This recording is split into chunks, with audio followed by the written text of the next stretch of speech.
is the worldwide upheaval, and this is dealing with what we're exactly seeing today, worldwide upheaval on a scale never before. And this is what Jesus Christ, what he clearly told his disciples that they could expect prior to his second coming. And they asked him that question. They asked the question that, frankly, I wish people would ask more today. How do we know? What are the signs? And again, that's what this whole series is about. 10 different signs to indicate that we're headed for the final countdown. But in Matthew, the book of Matthew, that's where the disciples asked Jesus, well, how do we know? Do we have any indicators of your coming?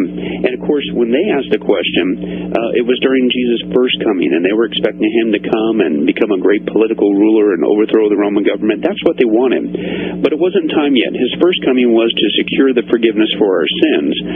His second coming, which is rapidly approaching, hence this series of Final Countdown, is he will secure rulership of this world. And so when they asked that question, their motives were different, but Jesus answered it obviously correctly. He tells them, this is what you can expect on my second coming. And the text says this: Jesus left the temple and he was walking away when his disciples came up to him to call his attention to its building, the great Jewish temple.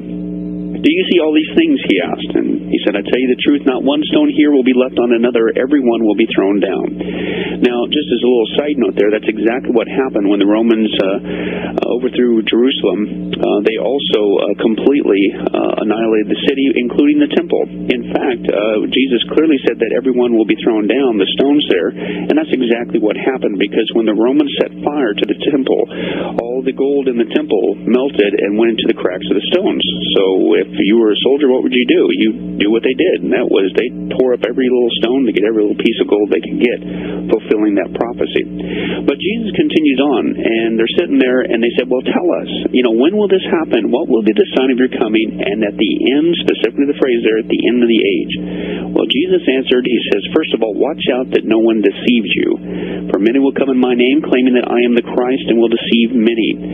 We'll get into that much later, specifically on the topic of the rise of falsehood, false Christ.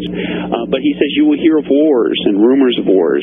But see to it that you're not alarmed, because such things must happen, but the end is still to come. And he says, nations will rise against nation and kingdom against kingdom. And he says, there will be famines and earthquakes in various places. He said, all these are just the beginning of birth pains. And so we see in that text there a couple different things that Jesus clearly gives an indication of a second coming. And the first one there, I'll actually start with the last one that he left off in that text, and that's earthquakes. That there would be a rise of earthquakes. And again, we're dealing with things on a global scale, not a local scale, but a global scale. And of course, the scoffer would look at this passage and once again, to play the scoffer. And that's what we do through this whole series. Is like, okay, what's so different this time, Christian? You guys have been saying this for 100 years. You guys have been setting dates, in which, of course, we don't do that because that's not biblical. But, what makes this so different? Earthquakes, who cares? We've always had earthquakes. And that's true. There's always been earthquakes on planet Earth, except, here's the point, in the last century alone. In the last century alone, we've seen nothing short of an explosion of worldwide earthquakes like never before. And there is a huge argument online of people that say, well, this is a bunch of baloney. The only reason why there's a rise of earthquakes is because of the current technology to monitor earthquakes, and we don't see any evidence of that. And, the research that I did, I found to the contrary, that there does seem to be historical and even new evidence that there is, in fact, a rise of earthquakes. Also, just kind of an interesting side note, I was recently asked by Morningstar Entertainment to be a part of a History Channel special that they're putting together. And their premise for the special of the program that they're putting together is basically that the, quote, scientific community and, to use their term, the religious community are for the first time agreeing on these issues. And, of course, one of the issues being talked about is an increase, yes, from the scientific community agreeing that there is earthquakes.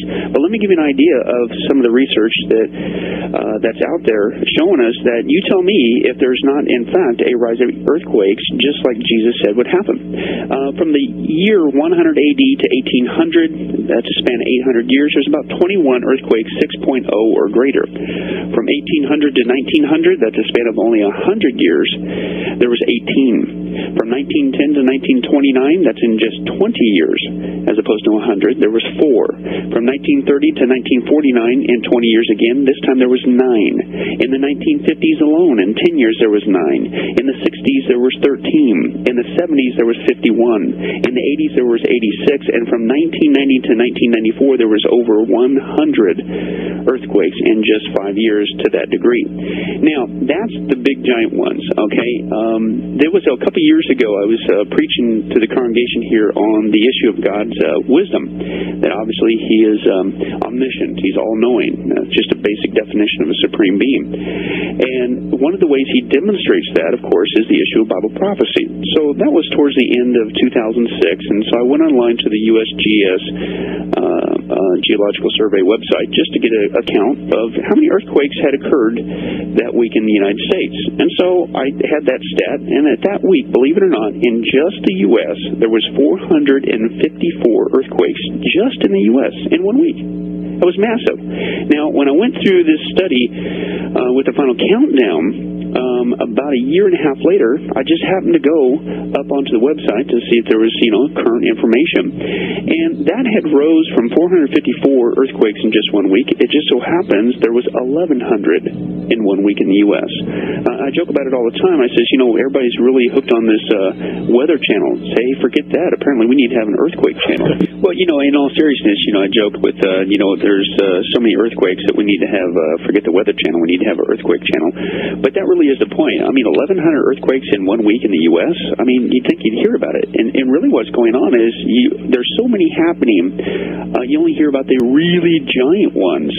But the point is obvious. We are experiencing a massive rise of earthquakes like never before. And that's just, earthquakes in and of themselves last for a short time, but the devastation continues on. They cause billions of dollars worth of damage. They kill thousands of people. One quake alone in Tangshan, China, killed 255,000 people. And it's getting worse. And to the fact, speaking of scientists, here's a direct quote. They say the increase of severe earthquakes have led the scientific community to predict, quote, we are entering a new period of great seismic disturbances.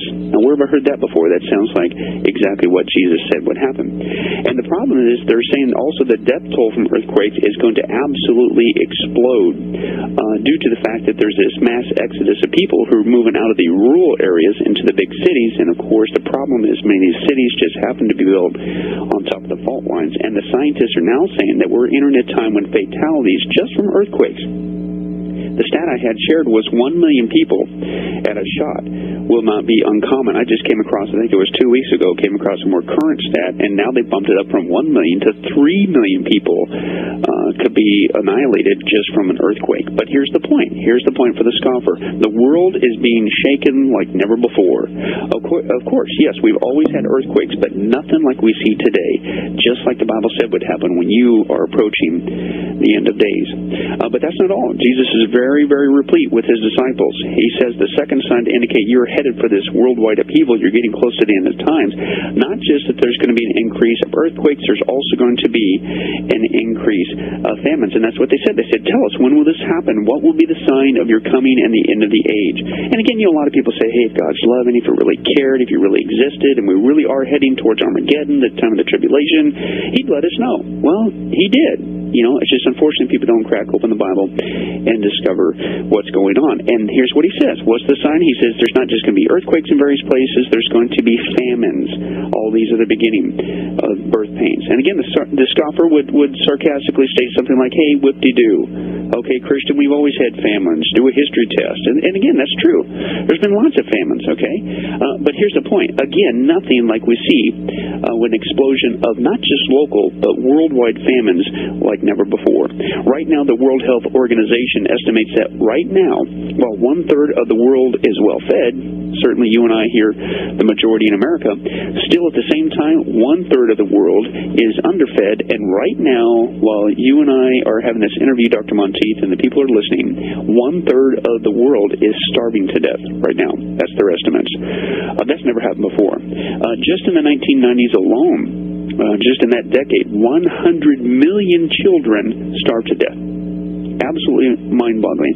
A total of 4 million people are going to die, they estimate, just in this year alone, which also means, if you want to, for those of you hooked on math, about the time you finish to this interview, about another 400 people are going to die due to famine conditions. But the question is this: well, hey, wait a second. This is mankind. This is mankind. We're so technologically advanced. We're going to try to achieve Star Trek. We're so advanced. How in the world could this ever happen in the midst of such an advanced era ever?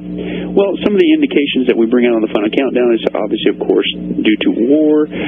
Some of it's because of embargoes, obviously government corruption. Some of it is economic debt and things of that nature. But one thing that I wanted to bring up, because it usually doesn't get brought up too much, is because of the overzealous environmental movement. That one of the things they've done is stirred up restrictions on the usage of fertilizers, supposedly to save the planet. But it's really not saving the planet, because of just that one thing, of the restrictions on certain fertilizers. That is one of the reasons why it's on record that why 12,000 square miles of Africa is a year, 12,000 square miles a year of Africa is turning into desert.